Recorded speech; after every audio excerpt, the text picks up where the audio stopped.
আমার যুবক, তুমি নষ্ট হইও না।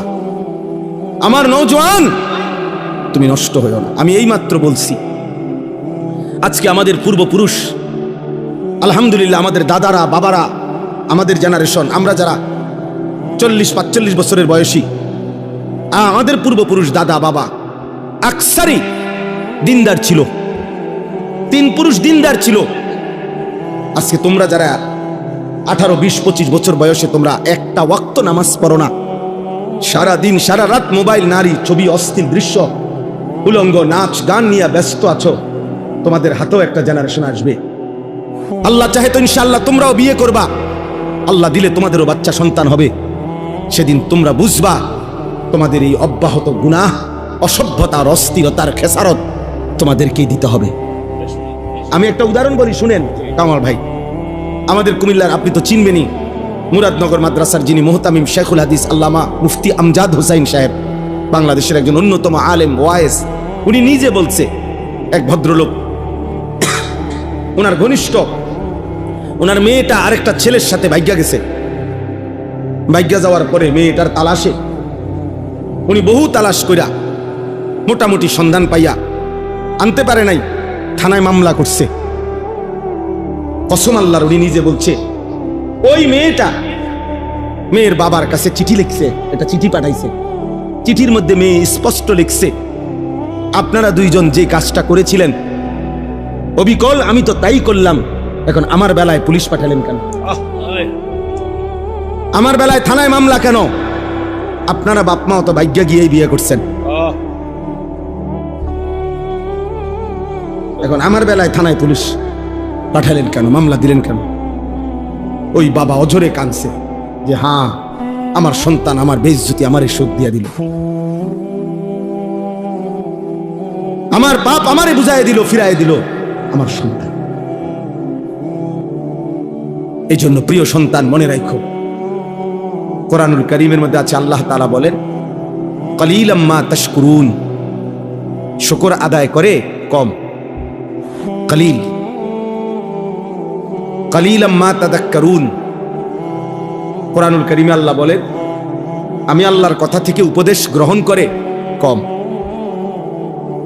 ওয়া কালিলুম মিন ইবাদিয়াশ শাকুর, আল্লাহ তাআলা বলেন আমার কৃতজ্ঞ শুকরকারী বান্দা হয় কম। তাহলে আল্লাহ তাআলা তো কমের প্রশংসা করছেন কিনা বলে? হ্যাঁ। তাহলে সংখ্যা কম কিংবা বেশি সফলতা কিংবা ব্যর্থতার জন্য কোনো বিষয় না। সবাই চিনতে হবে অথবা চিনে না, এই পরিচিত বা অপরিচিতি, এটাও সফলতার কোনো বিষয় না। সবাই চিনলে সফল, সবাই না চিনলে ব্যর্থ, এমন কথা কোরআন সুন্নায় নাই। এটা ইসলামী দৃষ্টিভঙ্গি না। মনে করেন এই কোরআনুল কারীমের মধ্যে 25 জন নবী এবং রাসূলের নাম আছে। কতজন?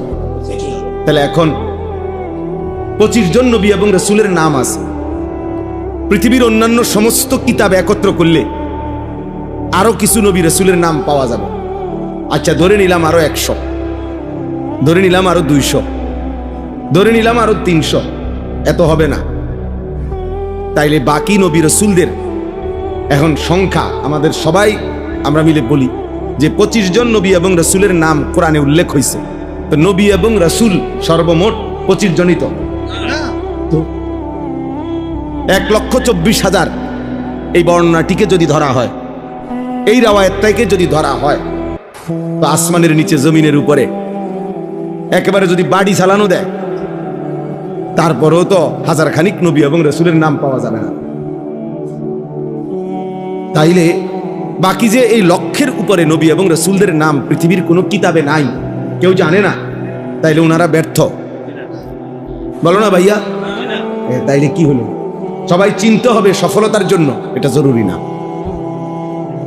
এটা জরুরি না। রাসূলুল্লাহ সাল্লাল্লাহু আলাইহি ওয়াসাল্লাম আরাফাতের ময়দানে বিদায় হজ্জে তিনি যখন ভাষণ দিছেন, খুতবা দিছেন, তখন 1.25 লক্ষ সাহাবী নবীজির সামনে ছিল হজ্জের ময়দানে। 1.25 লাখ সাহাবী মানে 1,25,000, তাহলে আরো কিছু কম বেশ হইতে পারে। এখন গোটা পৃথিবীর কোন কিতাবে এই ১৬ লক্ষ সাহাবীর নাম আসেনি? নাই। ৩১৩ জন বদরি সাহাবীর নাম, বদরের যুদ্ধের অংশগ্রহণকারী, ওনাদের নাম একসাথে পাওয়া যায়। আর আলাদা আরো সাহাবীদের নাম কিছু পাওয়া যাবে। সব তালাশ করলে তো হয়তো যদি ১,০০০ হয় বা ২,০০০ হয়, একের ধরে নিলাম ৫,০০০ সাহাবীর নাম তালাশ করে খুঁজা পাওয়া গেল, তো বাকি যে ১,২০,০০০ সাহাবীর নাম পৃথিবীর কেউ জানে না, ওই শুধু আরাফ হজের ময়দানের, তো ওনারা ব্যর্থ সবাই। তাহলে এটা বোঝা উচিত। সফলতা কিংবা ব্যর্থতার জন্য সংখ্যাও কোনো বিষয় না। যেমন কোরআন শরীফের সূরা ইয়াসিনের মধ্যে আছে ৩ জন রাসূল আল্লাহ তাআলা একটি এলাকায় পাঠাইছেন। এক এলাকায় ফাআজ্জাজনা বিসালিসিন ফাকালু ইন্না ইলাইকুম মুরসালুন। ৩ জন মোট। এই ৩ জন রাসূল একটি এলাকায় দিবানিশি আল্লাহর দাওয়াত দিয়ে, কালেমার দাওয়াত দিয়ে ওনাদের হাতে কালেমা পড়ছেন, গ্রহণ করছেন শুধু একজন। কয়জন? একজন মাত্র, একজন। ওয়াজা মিন আকসাল মদিনাতে রাজুলুন, সির্ফ একজন, একজন মাত্র ব্যক্তি কালেমা পড়ছে ৩ জনের দাওয়াতে, ৩ জন রাসূলের দাওয়াতে। তাইলে ইনারা এই ৩ জনের দাওয়াত মাত্র একজন গ্রহণ করলো, তাহলে ওনারা ব্যর্থ? এটা বোঝা উচিত। এটা বুঝলে সহজ। এজন্য সংখ্যা কোনো বিষয় না, মহান আল্লাহ পাক রব্বুল আলামিন গ্রহণ করলো কিনা সেটা বড় বিষয়। নবী সাল্লাল্লাহু আলাইহি ওয়াসাল্লাম বলছেন, ফাওয়াল্লাহি লা আন ইয়াহদিয়াল্লাহু বিকা রাজুলান ওয়াহিদান খায়রুন লাকা মিন হুমুরিন নাআম। আল্লাহর কসম, নবীজি বলছেন আল্লাহর কসম, তোমার দ্বারা যদি একজন ব্যক্তি হেদায়েত পায়, আল্লাহর পথ পায়, আখিরাতের সন্ধান পায়, নবীজি বলছেন তাহলে এটাই গোটা আরবের সমস্ত দামি ওট তোমারে হাদিয়া দেওয়ার চাইতে কোটি গুণে উত্তম। কয়জন ভাইয়া? একজন। রাজুলান ওয়াহিদান, একজন ব্যক্তি, একজন। একজনের ফিকিরে, এক আল্লাহর বান্দার বদলানোর ফিকিরে আল্লাহর কথা বলা দরকার। আমাদের যেখানে এখানে যারা উঠতি বয়সের কোন ইমাম সাহেব আছেন, আপনাদের জন্য এটা সবক। আপনারা যদি এটা ভাবতেন, বুঝেন, ইনশাআল্লাহ উম্মতের আরো ফায়দা হবে। নওজোয়ান আলেম যারা উঠতি বয়সের, তাদের জন্য এটা সবক। আমি ওয়াজ করলে শুনবে কয়জন? হ্যাঁ, আমার ওয়াজ শুনবে কয়জন? না, এটা তো আপনারা বলে নাই। আপনার তো কোনো সংখ্যা বাইদা দেয় নাই কোরআন সুন্নাতে যে 50 জনের কম হইলে ওয়াজ শুরু করবে না, সাবধান, কবিরা গুনাহ।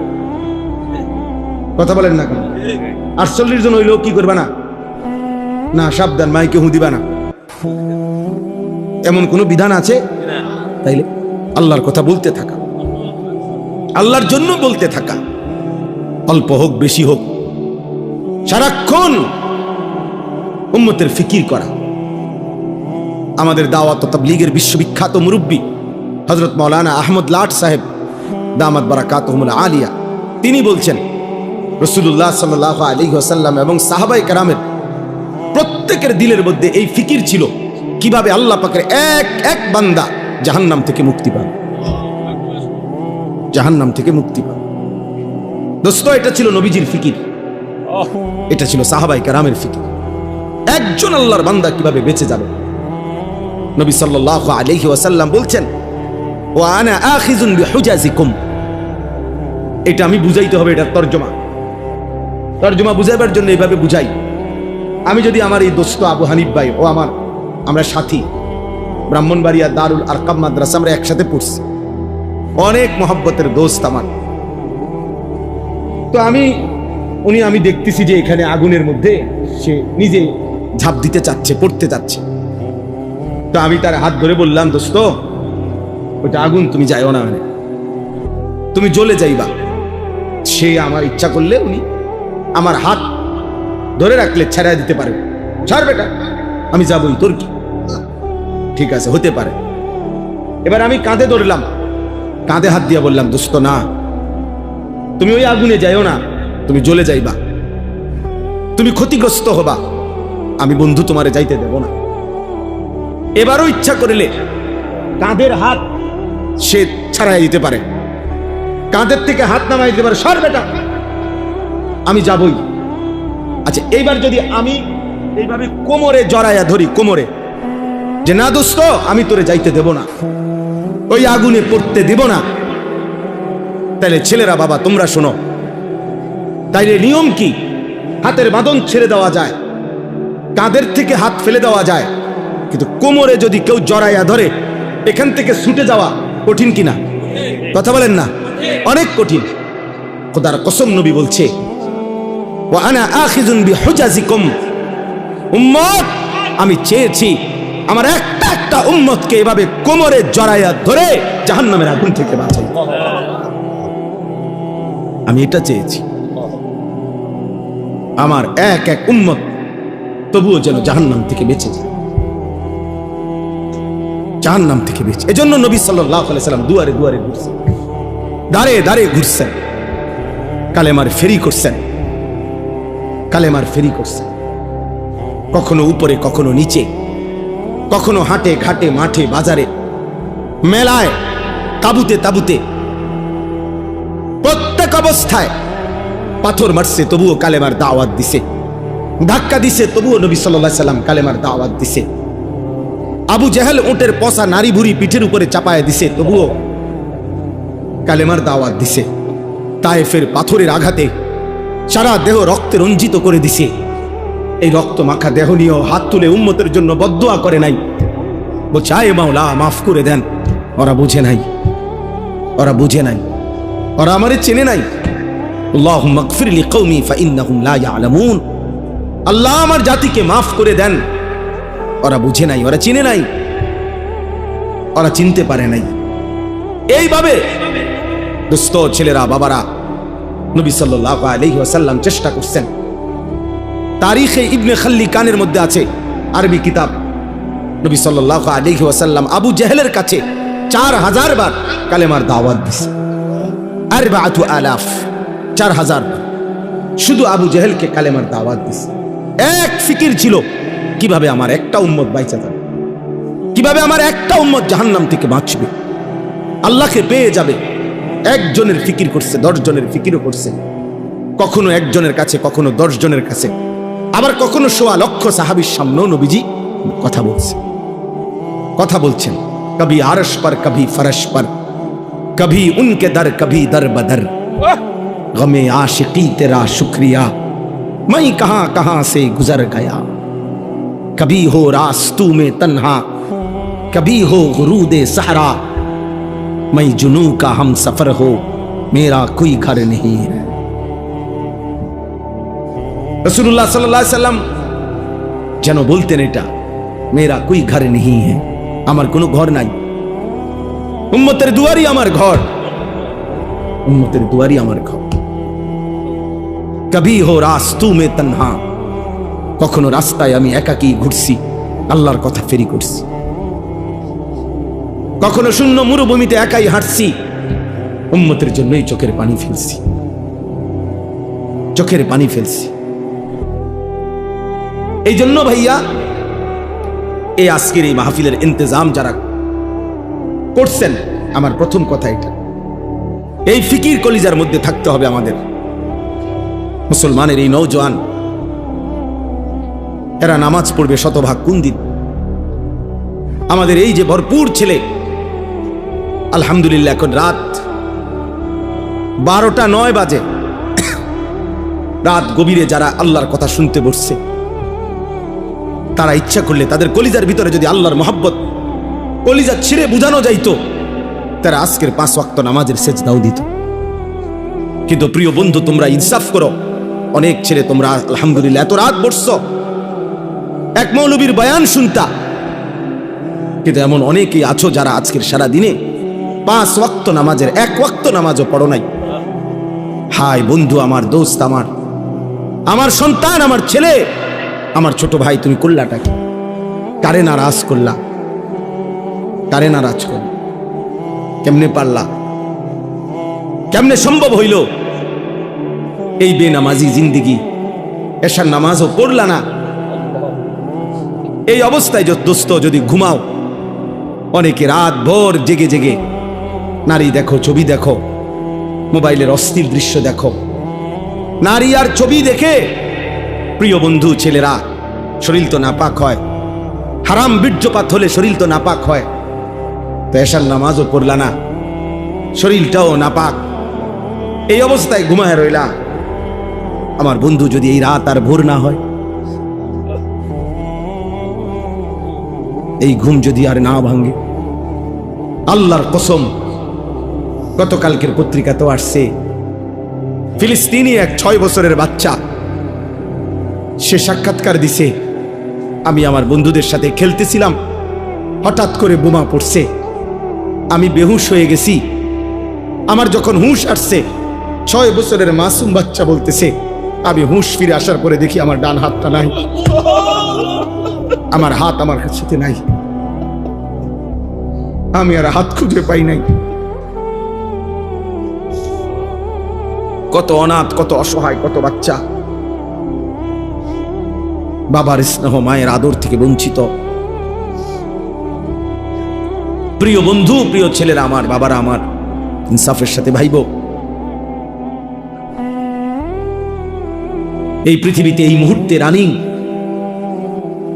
মুসলমানের পবিত্র লাশ বোমার আঘাতে উপরে উঠে টুকরা টুকরা হয়ে ছিন্ন ভিন্ন হয়ে গেছে। ফিলিস্তিন যেন আরেকবার উহুদের ময়দান দেখাইছে যুবক। সেই আমিরে হামজার পবিত্র লাশ যেভাবে উহুদের যুদ্ধের মধ্যে কাইটা টুকরা টুকরা করা হয়েছে, ফিলিস্তিন গাজার জমিনে আমার ইমানদার মুসলমান ওইরকম ছিন্ন ভিন্ন লাশ দেখাইছে। এমন দুর্বিষহ মুসলমানের যখন হালাত, মা যখন কাঁদে, শিশু যখন কাঁদে, রক্তের উপরে যখন ইমানদার গড়াগড়ি খায়, এই যুবক, এই অবস্থায় তুমি উলঙ্গ ছবি দেখো, মোবাইল দেখো, নাচ দেখো, একটা সাজদা দাও না, এটা ইনসাফ না যুবক, এটা মুসলমানের বাচ্চা হইতে পারে না, এটা ইমানদারের সন্তান হইতে পারে না। বেটা তুই কোনো মানুষের বাচ্চা না বেটা, তোর ভিতরে কোনো ইনসানিয়ত বলতে, মনুষ্যত্ব বলতে বলতে কিচ্ছু নাই বেটা তোর।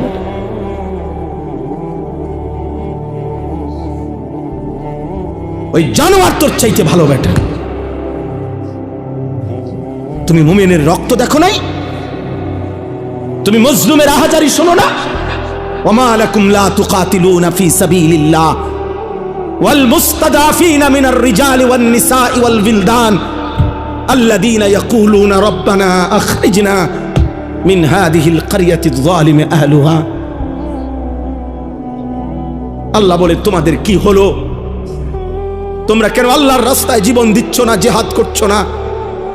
অথচ দুর্বল পুরুষ, শিশু, বৃদ্ধা, নারী, বাচ্চা চিৎকার করে বলছে আর আল্লাহকে ডাকছে, মাওলা জালেমের এই জমিন থেকে আমাদেরকে রক্ষা করো মাওলা। ফিলিস্তিনি মা আহাজারি করছে, বোন আহাজারি করছে, ছেলে আহাজারি করছে, 6 বছরের মাসুম বাচ্চাও কাঁদতেছে। কোনো কান্না, কোনো চোখের পানি, কোনো রক্ত, শহীদের কোনো লাশ, তোমাদের যাদের কলিজার মধ্যে একটু বিবেক নাড়াইলো না, তোমরা কেমন মানুষ বলো ভাই? ইনসাফ করো, ইনসাফ করো, রহম করো দোস্ত, রহম করো। ছেলেরা বলো মিয়া, ইনসাফ করো তোমরা, আমার কথা রাগ হইও না, ইনসাফ করো। মুসলমানের সন্তান এমন হওয়ার কথা ছিল, ইমানদারের সন্তান এমন হওয়ার কথা ছিল না। একজন মুসলমান, যার বাবা মুসলমান, মা মুসলমান, যার বংশ মুসলমান, যার রক্তে ইসলাম, এইভাবে আল্লাহকে ভুলে কিভাবে, এইভাবে আল্লাহকে ভুলে, এভাবে কিভাবে আল্লাহকে ভুলে? আমি দাঁড় করাইতে পারবো তো ভাইয়া এখন? তোমরা যারা আজকের সারাদিনে 1 ওয়াক্ত নামাজ পড়ো নাই, আমি তো দাঁড় করাইতে পারবো। চেহারা দেখলে বোঝা যায় বেনামাজের। মুসলমানের সন্তান, বাপ, কার মতো চুল রাখলা বাবা? যে বেঈমান তোমার মা আর বোনের উপরে জুলুম করছে, যে বেঈমান তোমার ইমানদার ভাইয়ের রক্তে জমি ভাসায় দিছে,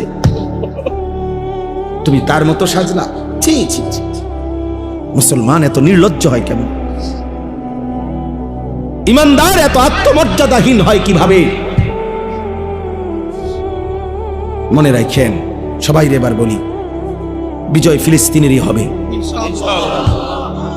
এই 1450 বছরের ইতিহাসে কখনোই কোনো কালে সম্মুখ যুদ্ধে মুখোমুখি লড়াইয়ে চূড়ান্তভাবে কোনো বেঈমান কখনোই জিতে নাই, ইমানদার কখনোই হারে নাই। এরা সেই ইহুদি ইসরায়েলের কুত্তারা, এদের ইতিহাস পরাজয়ের ইতিহাস। এরা মদিনার বনু নজির হেরে গেছে, এরা বনু কুরাইজা হেরে গেছে, এরা বনু কাইনুকা হেরে গেছে, এরা খায়বরের বেঈমান ইহুদি হেরে গেছে। এরা এই পৃথিবী বারবার দেখছে, আসমান ও জমিন বারবার সাক্ষী আছে, ইহুদি কুত্তারা কোনোদিন পৃথিবীতে জিতে নাই, কোনোদিন না। ভাইয়া জানো না তোমরা, আমরা ইতিহাস জানি, আলহামদুলিল্লাহ কোনোদিনও জিতে নাই, আজও জিতবে না ইনশাআল্লাহ।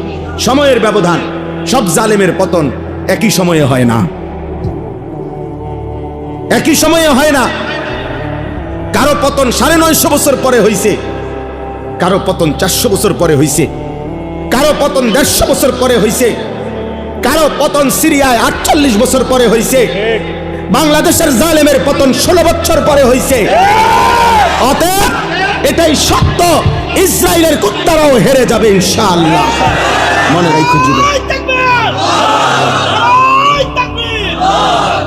এতে কোনো সন্দেহ নাই, এতে কোনো সন্দেহ নাই।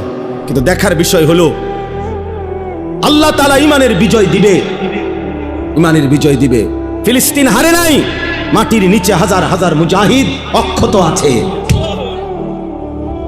মুজাহিদ জেগে আছে, ঈমানদার জেগে আছে। অতএব যুদ্ধের চূড়ান্ত ফয়সালা মুমিনের বিজয়, ফিলিস্তিনের বিজয়। কিন্তু দেখার বিষয় হলো আল্লাহর দ্বীনের জন্য তুমি কাজে লাগলা কিনা। বিজয় আল্লাহ করাবেনি, বিজয় হবেই হবে, কোনো সন্দেহ নাই ইনশাআল্লাহ। তো তুমি ইসলামের জন্য কাজে লাগলা কিনা?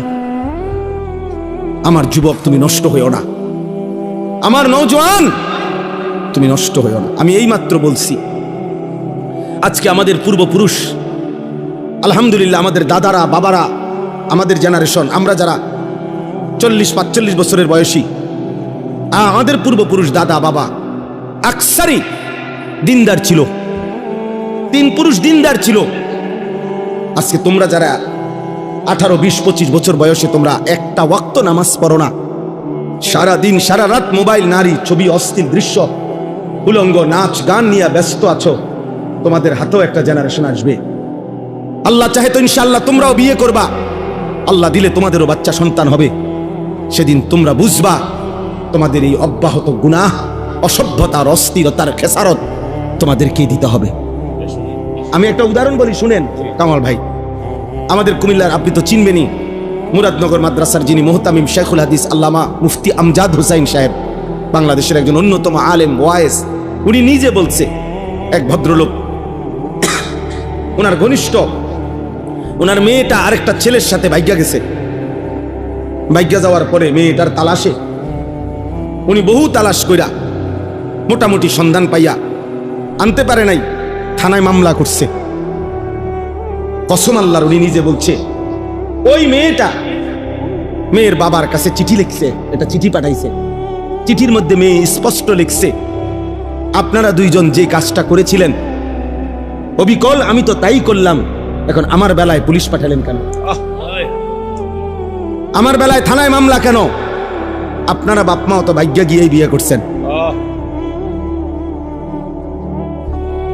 এখন আমার বেলায় থানায় পুলিশ পাঠালেন কেন, মামলা দিলেন কেন? ওই বাবা অঝরে কাঁদছে যে হ্যাঁ, আমার সন্তান আমার বেইজ্জতি আমারে শোধ দিয়া দিল, আমার পাপ আমারে বুঝাই দিল, ফিরাই দিল আমার সন্তান। এই জন্য প্রিয় সন্তান মনে রাখো, আমার কাছে আরবি কিতাব আছে, ইমাম ইবনুল কাইয়িম আল জাওজি রাহমাতুল্লাহ আলাইহির কিতাব আদ-দা ওয়াদ দাওয়া কিতাবের নাম। এই কিতাব রোগ এবং তার ঔষধ, গুনাহের ব্যাপারে, অনেক গুনার ব্যাপারে উনি আলোচনা করছেন। তো ওইখানে জিনা ব্যভিচার নারীর সাথে অসভ্যতা অশ্লীলতার ব্যাপারে যে আলোচনা করছেন, ওইখানে একটা বাণী আছে, আমি দাগ দিয়ে রাখছি। ইমাম শাফিঈ রাহমাতুল্লাহ আলাইহি বলছে, বিশ্ববিখ্যাত ইমাম, 4 মাযহাবের একজন ইমাম, হানাফি শাফিঈ আমরা বলি না, এই ইমাম শাফিঈ রাহমাতুল্লাহ আলাইহির একটা বাণী, উনি বলছেন আজ-জিনা কারজুন।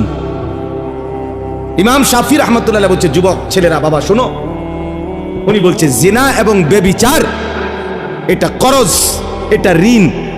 ঋণ যেমন সুদ দিতে হয়, তোমার এই অসভ্যতা বেবিচার তোমার ফ্যামিলির কাউকে না কাউকে দিয়ে সুদ দিতে হবে।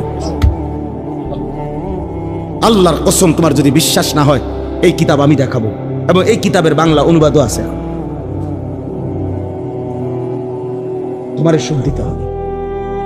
যদি তওবা না করে ফিরে না আসে, আর আল্লাহ যদি মাফ না করে, তাহলে এটা কি দিতে হবে? সুদ। এটা ঋণ। আজ-জিনা কারজুন, জিনা এবং ব্যভিচার কর্জ, ঋণ। অতএব দোস্ত আমার, বন্ধু আমার, প্রিয় সাথী আমার, মজলুমের দিকে আরেকবার তাকাও, ইমানদারের খণ্ড বিখণ্ড লাশের দিকে আবার তাকাও, গাজা ফিলিস্তিনের মজলুম মার দিকে আবার তাকাও, আরেকবার নিজের দিকে তাকাও। এমন মুহূর্তে একজন মুসলমান সন্তান এমন করা, নামাজ নাই, সেজদা নাই, আল্লাহ নাই, রসুল নাই, এগুলো কার মতো তোমরা চুল রাখলা? কারে তোমাদের প্রিয় মানাইরা?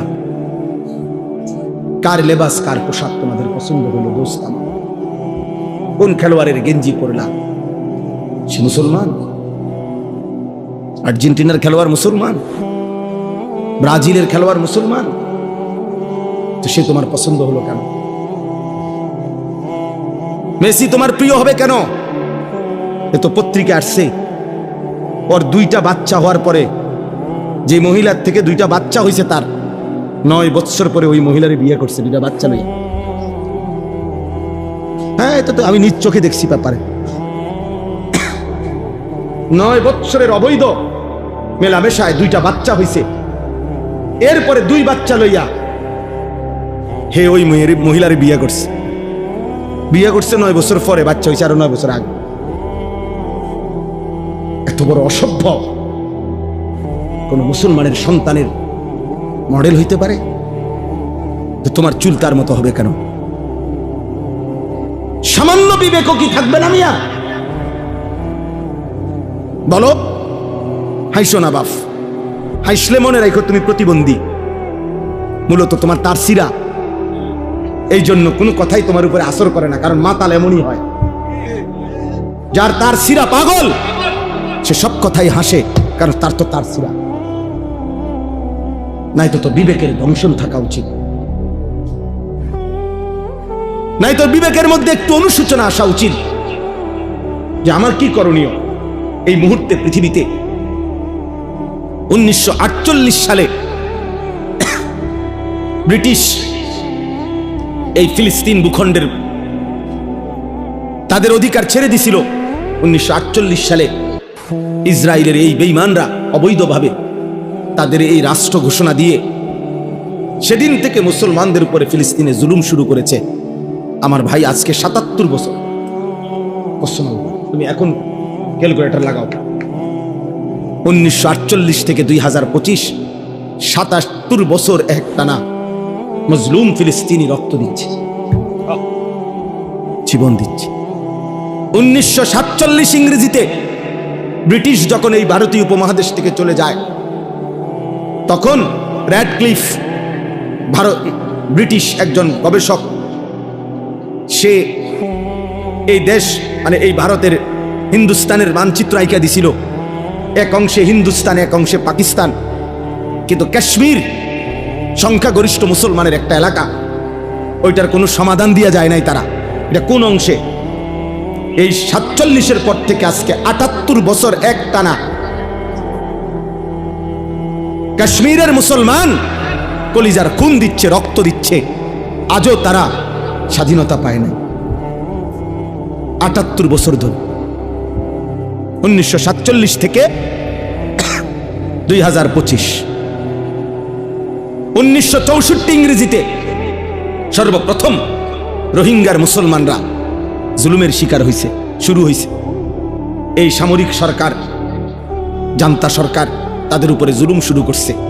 আজকে বরাবর 61 বছর, 2025 সাল 64 থেকে, প্রিয় বন্ধু, 61 বছরেও রোহিঙ্গা মুসলমানরা তাদের আজাদি পায় না, তারা তাদের জমিনের মালিকানা বুঝে পায় না। এজন্য আমার দোস্ত, ইনসাফের সাথে ভাই, একবার যদি পিছলা খাও আরেকবার দাঁড়াইতে কষ্ট হয়ে যাবে।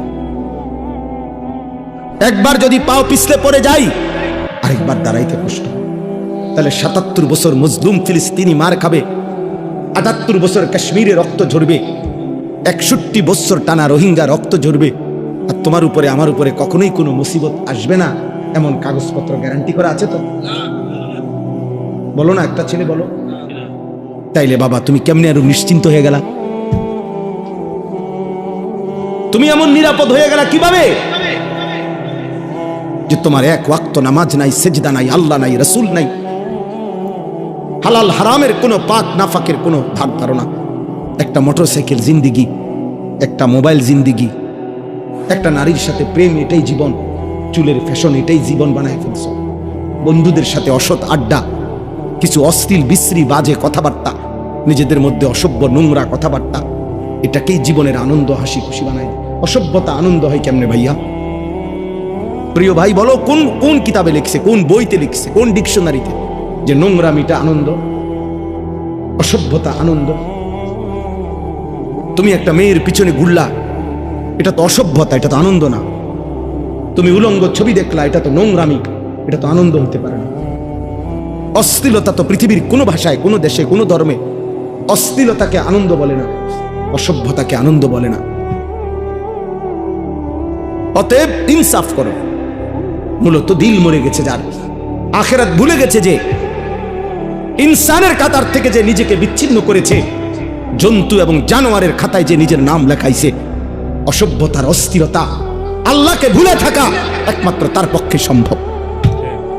এবার আমি কোরআন থেকে বলি, কোরআনুল কারীমের সূরা আরাফের মধ্যে আছে স্পষ্ট, আল্লাহ তাআলা বলেছেন, ওয়াত্তাবা হাওয়াহু ফামাসালুহু কামাসালিল কালব। আল্লাহর কসম, কোরআনের আয়াত, আল্লাহ বলছে মনের ইচ্ছা মতো যে চলে, আমার মনে যা চাই আমি তাই করব। ওয়াত্তাবা হাওয়াহু, যে তার নফসের মনের চাহিদার অনুসরণ করে। কিসের আল্লাহ, কিসের রাসূল, কিসের কোরআন? বাদ দে বেটা, এডি হুজুরদের এসব কথা বাদ। আমার মনে যা চাই তাই করব। চুল আমার ইচ্ছা মতো, জামা আমার ইচ্ছা মতো, পোশাক আমার ইচ্ছা মতো, মন চাইলে খাড়াইয়া মুতলাম, মন চাইলে বইয়া মুতলাম, মন চাইলে মানুষের মেয়েরে বিরক্ত করলাম, মন চাইলে সারা রাত উলঙ্গ ছবি দেখলাম, যা ইচ্ছা তাই করলাম। আমার বাবার সম্মান, মার সম্মান, কিচ্ছুর আমার কোনো পরোয়া নাই। আল্লাহর কসম, কোরআনে আল্লাহ বলছে, এমন জীবন যার, তার দৃষ্টান্ত কামাসালিল কালব, কুত্তার মতো, কুত্তার মতো, কুত্তার মতো। এই নাফরমান, এই জিন্দেগি কুত্তার জিন্দেগি, কুত্তার জিন্দেগি। এজন্য বেনামার জীবনে রাখিস তোর জিন্দেগি কুত্তার জীবন। সেজদাবিহীন যুবক, মনে রাখিস তোর জীবন কুত্তার জীবন। সারা রাত উলঙ্গ ছবি দেখো যারা, নারী ছবি, মোবাইলের অস্থির দৃশ্য, মনে রাখিস বেটা তোর জীবন কামাসালিল কুত্তার জীবন, বেটা জানোয়ারের জীবন বেটা। এই একবার সুযোগ পাইছি, একবারই বললাম, আরেকবার আসতে হবে জরুরি না, আরেকবার আসার কোনো প্রয়োজন নাই। আর যদি না বাঁচি, আরেকবার যদি বলার সুযোগ না পাই, একবারই বললাম। প্রিয় বন্ধু, ফিরে আসো। প্রিয় নওজোয়ান মুসলমানের এই বিপদে তুমি না দাঁড়াইলে কে দাঁড়াবে? আমাদের মালিককে যদি আমরা ডাক না দেই, আমাদের উপরে সাহায্য কেমনে আসবে? আমাদের মনিবের কাছে যদি আমরা কাঁদি না কাঁদি, আমাদের বিজয় আসবে কিভাবে? আমাদের প্রিয় নবী সাল্লাল্লাহু আলাইহি ওয়াসাল্লাম, এবার রাসূলুল্লাহ সাল্লাল্লাহু আলাইহি ওয়াসাল্লামের জিন্দেগি শুনেন। সবাই শুনতেছেন? ছেলেরা, বাপ তোমরা শুনতেছো? বাপ ভাবতে শিখো ভাইয়া। যত ধমকেই দেই, যত শক্ত কথাই বললাম, দোস্ত, আল্লাহর কসম আমি এই বুক চিরে দেখাবো, আমি তোমারে ভালোবাসি। আমার জিন্দেগি ছেলেদের জন্য, নওজোয়ানের জন্য, আমার জিন্দেগি, এটা আমার সাধনা, এটা আমার মেহনত, এটা আমার ফিকির আমার। আল্লাহ নবী সাল্লাল্লাহু আলাইহি ওয়াসাল্লাম মাত্র 313 জন সাহাবীকে নিয়ে বদরের যুদ্ধে যখন যুদ্ধের ময়দানে দাঁড় করাইছে 1000 কাফেরের মোকাবেলায়, হাদিসে স্পষ্ট আছে নবীজি সাল্লাল্লাহু আলাইহি সাল্লাম তখন সাহাবীদেরকে বললেন, তোমরা দাঁড়াও, যারে যেমনে দাঁড় করাইছি দাঁড়াও, তবে আমি আদেশ না দেওয়া পর্যন্ত যুদ্ধ শুরু করবা না। কথা বুঝছেন কিনা? এই কথা বলে আল্লাহ নবী সাল্লাল্লাহু আলাইহি সাল্লাম পিছনের দিকে আসছে, একটু পিছনের দিকে আসছে আর কি। আয়েশা পাহাড়ের টিলায় নিচে, পাহাড়ের চূড়ার নিচে আল্লাহ নবী সাল্লাল্লাহু আলাইহি ওয়াসাল্লাম সিজদা করছে। সিজদা দিয়ে এক টানা কাঁদতে শুরু করছে। নবী সাল্লাল্লাহু আলাইহি ওয়াসাল্লাম অঝরে চোখের পানি ফেলতেছেন এই বদরের প্রান্তরে। তখন আল্লাহ নবী সাল্লাল্লাহু আলাইহি ওয়াসাল্লাম বলছেন, আল্লাহ আমি আপনার কসম করে বলতেছি, ইন তুহলিক হাদিহিল ইসাবা লান তুবাদা ফিল আরদ। মাওলা, আমার সামান্য পুঁজি, আমার গত 13 বৎসরের মক্কার মেহনত, মদিনার 6 মাস বা 1 বছর, আমার এই 14 বছরের কাছাকাছি সময়ের মেহনতে আমার এই 313 জন সাহাবী, আমার পুঁজি আমি দাঁড় করাইছি ময়দানে। এই ছোট্ট সৈন্য আমার অল্প কয়টা লোক, আজ যদি বদরের এই প্রান্তরে আপনি যদি আমার এই সামান্য বাহিনী শেষ করে দেন, এরা যদি শহীদ হয়ে যায়, তো মনে রাখেন মাওলা, লান তুবাদা ফিল আরদ, আপনার জমিনে আর আপনাকে ইবাদত করার কেউ থাকবে না। আমার পুঁজি তো 313 জন, ওরা যদি শহীদ হয়ে যায় সবাই, আপনার সেজদা দিবে কে? আপনার গোলামি করবে কে? এইভাবে আল্লাহ নবী সাল্লাল্লাহু আলাইহি সাল্লাম অঝরে কাঁদতেছিলেন আর বলতেছিলেন, আহাজারি করতেছিলেন। আল্লাহ রাব্বুল আলামিন ঠিক তখন জিব্রাইল পাঠাইয়া নবী সাল্লাল্লাহু আলাইহি সাল্লামকে সরাসরি জানায় দিয়েছেন, বন্ধু, ফাস্তাজাবা লাহুম রাব্বুহুম, আপনার দোয়া আমি কবুল করেছি। আমি আল্লাহ আসমান থেকে এই মুহূর্তেই জিব্রাইলের নেতৃত্বে 1020 ফেরেশতার কাফেলা আপনার সাহায্যে পাঠাচ্ছি। আন্নী মুমিত্তুকুম বিআলফিন মিনাল মালাইকাতি মুরদিফিন, আমি এক্ষুনি পাঠাচ্ছি। আপনার সাথে আপনার সাহাবীদের সাথে কাঁধ মিলিয়ে ফেরেশতারা যুদ্ধ করবে। বদরের যুদ্ধে আল্লাহ তাআলা মুমিনের বিজয় দান করছেন,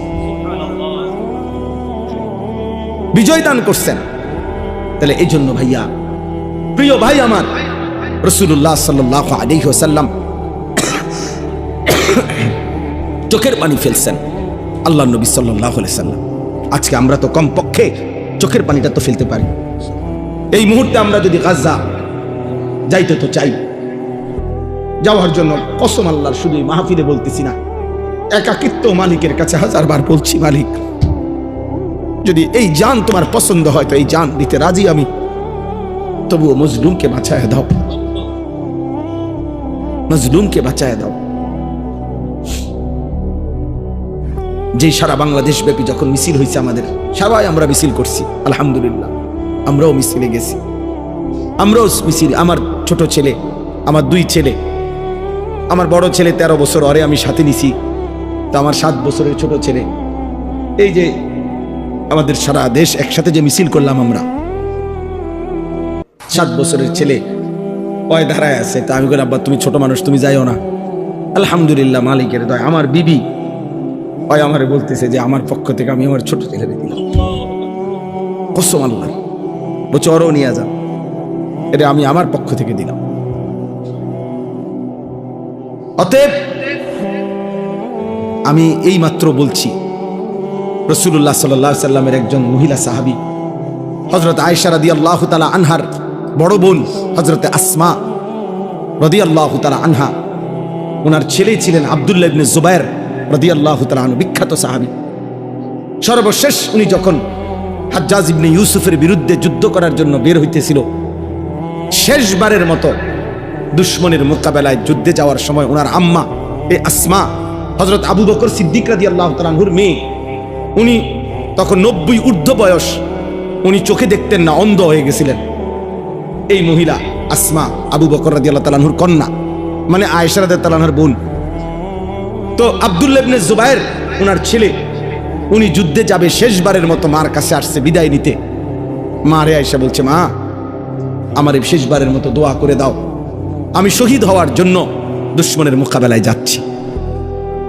তো মা তো চোখে দেখে না, আমরা নিজে উর্দু কিতাবে পড়ছি। উনি কাছে আসছে, মা উনারে কাছে আসতে কইছে, তো কাছে আসছে। আর হযরতে আসমা চোখে দেখেন আমি হাত বাড়াইছে ছেলের গায়ে দোয়া করার জন্য, হাত লাগাইয়েই হাত সরাই ফেলছে। সাথে সাথে হযরত আব্দুল্লাহ ইবনে জুবায়ের অবাক হয়ে গেছে যে আমার মা আমার গায়ের থেকে হাত সরাই ফেললো কেন। ওনার আম্মা আসমা 90 বছরের ঊর্ধ্বে যার বয়স, মুসলিম নারী, সেই মা বলতেছে, আব্দুল্লাহ তুমি না শহীদ হওয়ার জন্য যুদ্ধে যাচ্ছ বললা? বলছে, হ মা, শহীদ হওয়ার জন্যই তো যাচ্ছি। হযরত আসমা বলছে, তাহলে সন্তান আমার লোহার বর্ম গায়ে দিলা কেন? লোহার পোশাক গায়ে দিলা কেন? যদি বলো শহীদ হবা, তাহলে গায়ে লোহার পোশাক পরলা কেন? তুমি না বলে শহীদ হবা, খোলাই পোশাক, আল্লাহর জন্য জান দিয়ে দাও। তো পোশাক খুলে ফেলছে উনি। এরপরে খালি জামায়, শুধু স্বাভাবিক জামা দিয়ে যুদ্ধ করে হযরত আব্দুল্লাহ ইবনে জুবায়ের শাহাদাত বরণ করছে। আরো শোনো যুবক, আমি উর্দু কিতাবে এই ঘটনাও পড়ছি। আল্লাহর নবী সাল্লাল্লাহু আলাইহি সাল্লামের একজন সাহাবী ছিল হাবিব ইবনে যায়েদ, হাবিব ওনার নাম। নবী সাল্লাল্লাহু আলাইহি সাল্লামের এই সাহাবীকে একজন মিথ্যা নবী দাবিদার, সর্বপ্রথম যে নিজেকে মিথ্যুক নবী দাবি করছিল নবী সাল্লাল্লাহু আলাইহি সাল্লামের ইন্তেকালের কয়েকদিন আগে, তার নাম হলো মুসাইলামাতুল কাজ্জাব। তখন নবীজি তখন জীবিত, একটা লাস্ট টাইম। এই সময় সে নিজেকে মিথ্যা নবী দাবি করছিল। এই মিথ্যুকের অনুসারী যে কয়েকজন, তারা ঘটনাচক্রে এই রাসূলুল্লাহ সাল্লাল্লাহু আলাইহি সাল্লামের মাত্র 16 থেকে 17 বছর বয়সী হাবিব ইবনে যায়েদ এই সাহাবীকে বন্দী করছে, আটকাইয়া ফেলছিল। আটকাইয়া যখন মুসাইলামা ওই মৃত্যুক ভণ্ড নবী দাবিদারের কাছে আনছে, তো ওই বেঈমান মুসাইলামা ওনার এই সাহাবী হাবিবকে, সুন্দর চেহারা 17 বছরের ছেলে, নবীজির সাহাবী, ওনাকে বলছে, হাবিব তুমি একবারের জন্য শুধু বলো আমি মুসাইলামা আল্লাহর নবী। তখন হযরত হাবিব বলছে, আল্লাহর কসম, আশহাদু আন্না মুহাম্মাদান রাসূলুল্লাহ ওয়া আনতা কাদ্দাব, আমি সাক্ষ্য দিচ্ছি মুহাম্মদ সাল্লাল্লাহু আলাইহি সাল্লাম তিনিই আল্লাহর রাসূল আর তুই মিথ্যুক। কিতাবে আছে বন্ধু, এই মুসাইলামা ওনার ডান হাত কেটে ফেলে দিছে। বলছে, এবার বল। বলছে, লা আনতা কাজ্জাব বাল মুহাম্মাদুন রাসূলুল্লাহ সাল্লাল্লাহু আলাইহি সাল্লাম। বাম হাত কেটে ফেলে দিছে। বলছে, এবার বল। বলছে, লা আনতা কাদ্দাব। ডান পাও কেটে ফেলে দিছে। বলছে, এবার বল, লা আনতা কাদ্দাব। বাম পাও কেটে দিছে। উনি এবারও বলছে, লা আনতা কাদ্দাব, তুই মিথ্যাবাদী। শেষ পর্যন্ত জিহ্বা টেনে ছিঁড়ে ফেলছে, শরীরটা কাইটা টুকরা টুকরা করে, খোদার কসম বুটি বুটি পিস পিস বানায় ফেলছে, গোশতের টুকরার মতো।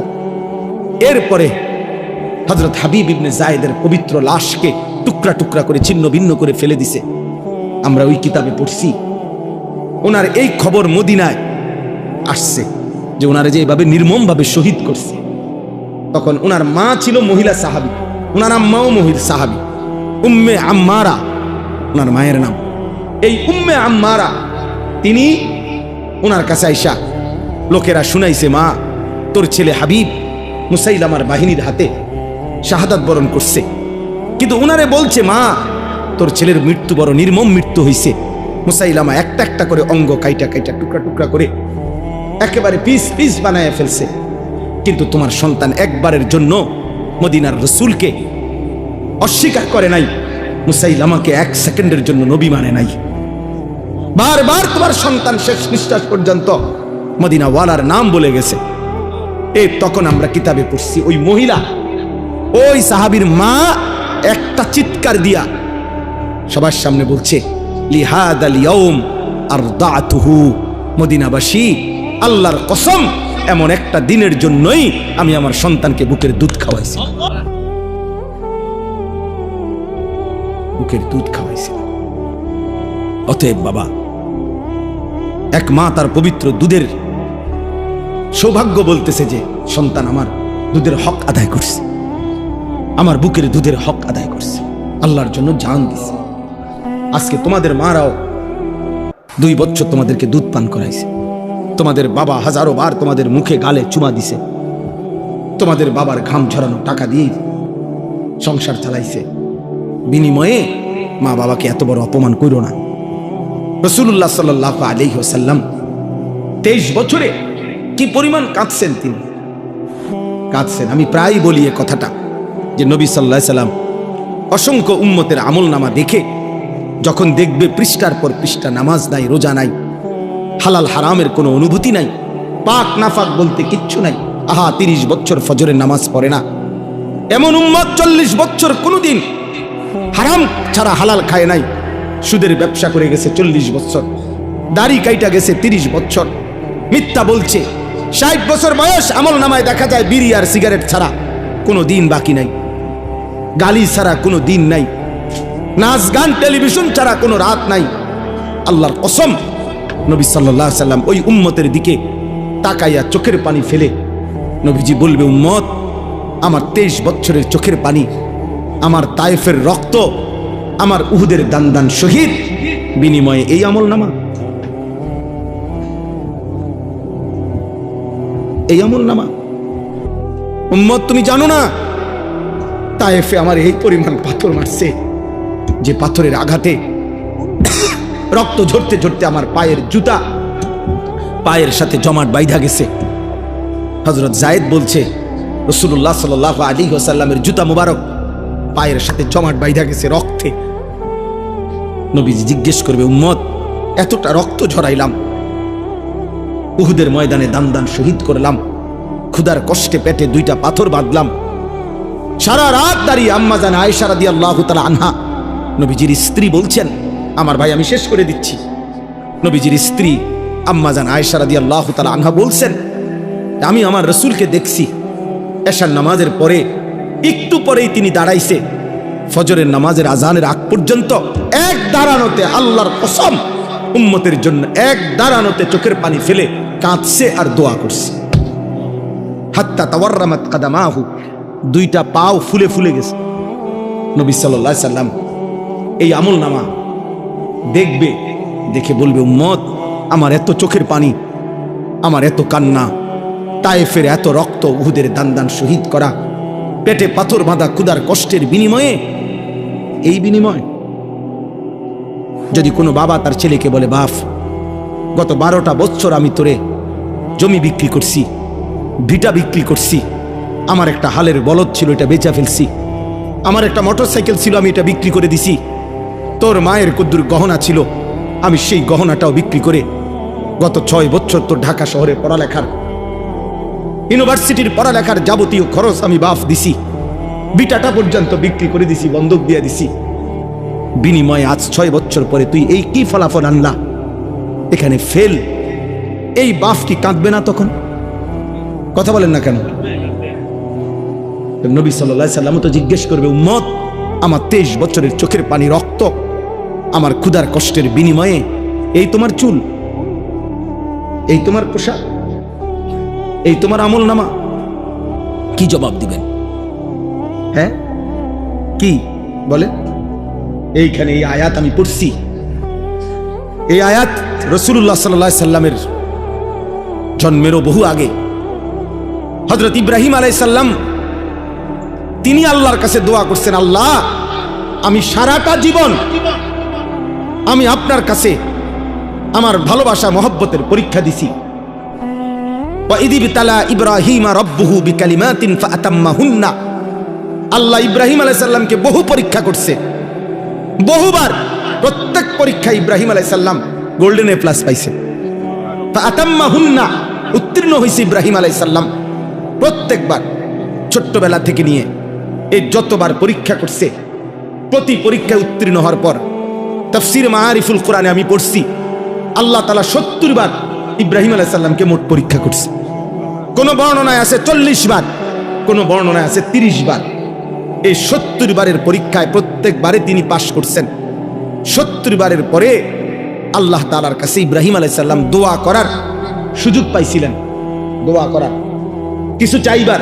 আল্লাহ বলছিল, ইব্রাহিম 70টা বছর তুমি 70 বার আমি তোমারে পরীক্ষা করেছি, শেষ পর্যন্ত আপন সন্তান জবাই করতে বলছিলাম, সেটা তো তুমি পাশ করছো। আমার ঘর বানাইতে বলছি, সেটা তো পাশ করছো। যাও ইব্রাহিম, এবার কিছু আমার কাছে চাও, আমি দিমু তোমারে। ইব্রাহিম আলাইহিস সালাম তখন আল্লাহর কাছে বলছিলেন, আল্লাহ, আমার জীবনের এই 70টা পরীক্ষার বিনিময়ে, সারা জীবনের আপনার কাছে আমি যা পরীক্ষা দিয়ে পাশ করছি, সবগুলো ভালো ফলাফলের বিনিময়ে আমি আপনার কাছে শুধু একটা জিনিস চাই। কয়টা? একটা জিনিস। তবে মজার বিষয় হলো মাওলা, সব কিছুই আপনার কাছে আছে অনেক, আমি যেটা চাই সেটা আপনার কাছেও আছে একটা, আপনার কাছেও আছে এক পিস। আমি জানি মাওলা, আমি যেটা চাইবো এখন আমার সারা জীবনের পরীক্ষার বিনিময়ে, ওইটা আপনার কাছে আছেই একটা, আপনার কাছে আরেকটা নাই, আমি জানি। আমি ওইটাই, আমার কলিজাটা চাই। আমি আপনার ওই একটা প্রিয় ধন আমার দরকার, আমি ওইটা নিব। আল্লাহ বলছে, বলো না ইব্রাহিম, দিমু যেহেতু সিদ্ধান্ত নিছিয়ে তোমার আজকা, কও, যাও, যেটাই চাও, যত প্রিয়ই হোক আমার, আমি দেব ইব্রাহিম, বলো তুমি। ইব্রাহিম আলাইহিস সালাম তখন এটা চাইছে, রব্বানা ওয়াবআস ফীহিম রাসূলাম মিনহুম, আল্লাহ, আমার সন্তান ইসমাঈলের বংশে আমি ওই শেষ জামানার পয়গম্বর, আখেরি পয়গম্বর, নবী দু জাহাं, নবী দু শাহাं, নবী দু আলম, ফখর মওজুদাত, সৈয়দুর রসুল, মুসদ্দিকুর রসুল, নবীউল আম্বিয়া, ইমামুল মুত্তাকিন, ইমামুল মুরসালিন, ইমামুল আতকিয়া, ইমামুল আম্বিয়া, ইমামুল মুরসালিন, খায়রু খালকিল্লাহ মুহাম্মদ আরবি সাল্লাল্লাহু আলাইহি সাল্লাম, আখিরি মুহাম্মদ বন্ধুকে আমি আমার সন্তানের বংশে চাই। আমি মুহাম্মদ চাই, মুহাম্মদ।